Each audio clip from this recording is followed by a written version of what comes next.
ఓ పక్క రైతులంతా ఒక బస్తా యూరియా కోసం అష్టకష్టాలు పడుతూ ఉంటే మరోపక్క వ్యాపారులు వ్యవసాయ పరపతి సంఘాల నేతలు యూరియాను బ్లాక్ చేస్తున్నారు. అక్రమార్జనలో నిమగ్నమయ్యారు. వరంగల్ జిల్లా రాయపర్తి మండలం తిరుమలాయపల్లి గ్రామంలో పీఏసీఎస్ డైరెక్టర్ దొంతరబోయిన యాదగిరి ఇంట్లో అక్రమంగా నిల్వ ఉంచిన 26 యూరియా బస్తాలను అధికారులు సీజ్ చేశారు. యాదగిరిపై BNS 6A కింద కేసు నమోదు చేశారు. తాను రైతునని, తనకున్న 8 ఎకరాలతో పాటు మరో 10 ఎకరాలను కౌలు చేస్తున్నానని, అందుకే యూరియా తెచ్చుకున్నానని బుకాయించే ప్రయత్నం చేశాడు. ఓ పక్క యూరియా కొరతతో రైతులు తీవ్ర ఇబ్బందులు పడుతూ ఉంటే మరోపక్క కొందరు మాత్రం యూరియాను అక్రమంగా నిల్వ చేస్తున్నారు.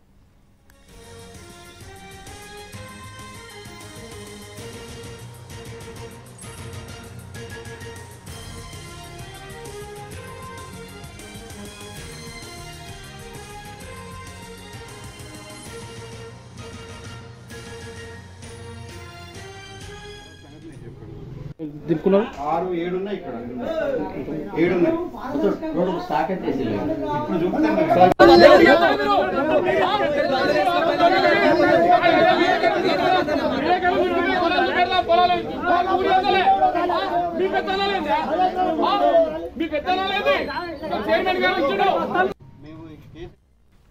ఓ పక్క రైతులంతా ఒక బస్తా యూరియా కోసం అష్టకష్టాలు పడుతూ ఉంటే మరోపక్క వ్యాపారులు వ్యవసాయ పరపతి సంఘాల నేతలు యూరియాను బ్లాక్ చేస్తున్నారు. అక్రమార్జనలో నిమగ్నమయ్యారు. వరంగల్ జిల్లా రాయపర్తి మండలం తిరుమలాయపల్లి గ్రామంలో పీఏసీఎస్ డైరెక్టర్ దొంతరబోయిన యాదగిరి ఇంట్లో అక్రమంగా నిల్వ ఉంచిన 26 యూరియా బస్తాలను అధికారులు సీజ్ చేశారు. యాదగిరిపై BNS 6A కింద కేసు నమోదు చేశారు.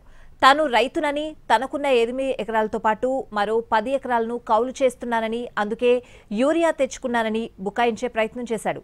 ఓ పక్క యూరియా కొరతతో రైతులు తీవ్ర ఇబ్బందులు పడుతూ ఉంటే మరోపక్క కొందరు మాత్రం యూరియాను అక్రమంగా నిల్వ చేస్తున్నారు. అది మీరు బిల్లు పెట్టుకున్నారని తెలుసుకోవాలన్నా రైతులు మీరు దిక్కున్నారు 6 7 ఉన్నాయి ఇక్కడ 7 ఉన్నాయి రోడ్డు స్టాక్ అయితే ఇప్పుడు చూపుతాను